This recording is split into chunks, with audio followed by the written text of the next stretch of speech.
The fact that a lot of the reptiles are smart and can be trained is very helpful in terms of husbandry and keeper-animal relationships for how we do our jobs every day.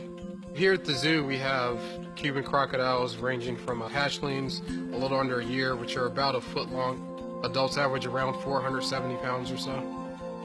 They're beasts.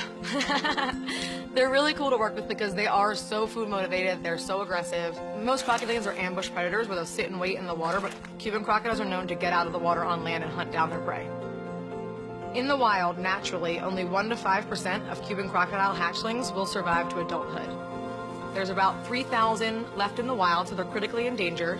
So this makes their conservation and captive reproduction really important.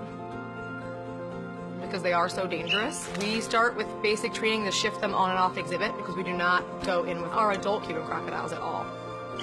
Since we've been hatching them in captivity, we start training them almost immediately so that we can start building those behaviors early on.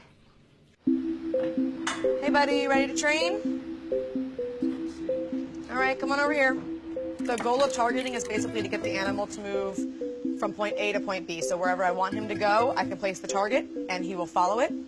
And that way I can move him around, walk him on a scale, put him into a crate, whatever kind of behavior I want to build off of the targeting behavior.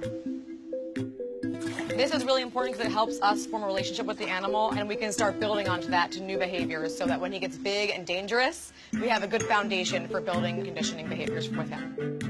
When you talk intelligence in animals, reptiles are normally missed in those conversations. It's very clear looking at the behaviors here that they're picking up on what we want them to do. We also try to train animals that we know will respond well. For instance, monitor lizards, we know they have a higher level of intelligence than other species of lizard. So I started doing this because we had a male and female living together, and he was kind of dominating the food, and I wanted to make sure they both got fed. But it's also very useful for getting weights on them, so I just simply put the crate here, and then I just tap on it.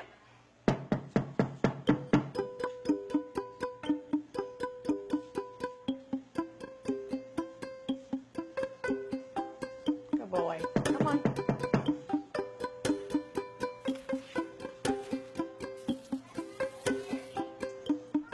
And I'm going to keep rewarding him because he's staying in there. And this way, it's a very stress-free interaction.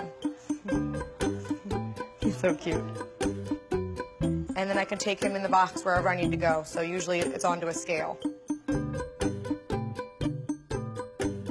In captivity, having an animal under behavioral control is really important for husbandry, but it's also really beneficial for doing all kinds of research.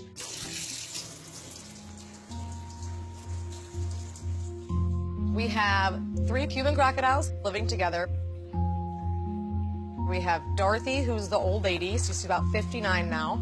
Blanche, who's in her mid-30s, and Hefe, who's in his 40s.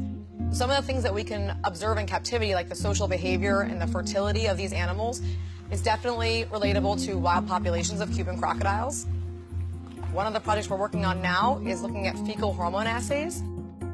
To mark the fecal samples of our crocodiles, we inject their prey with different markers. So for the male crocodiles, I'm using blue food coloring. That's from Miguel. All right, Miguel, check. So what was really important when I first started training them was to make sure they were shifting within a certain time frame to the specific cue that I was giving them. These guys live a long time, so training and conditioning them when they're young is kind of a long-term investment. Come on. Good girl, Blanche. Shift!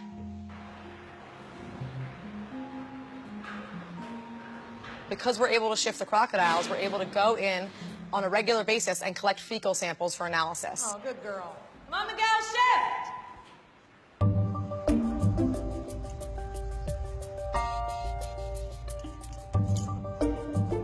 Hey, Cal, I found a nice big fecal sample. Nice.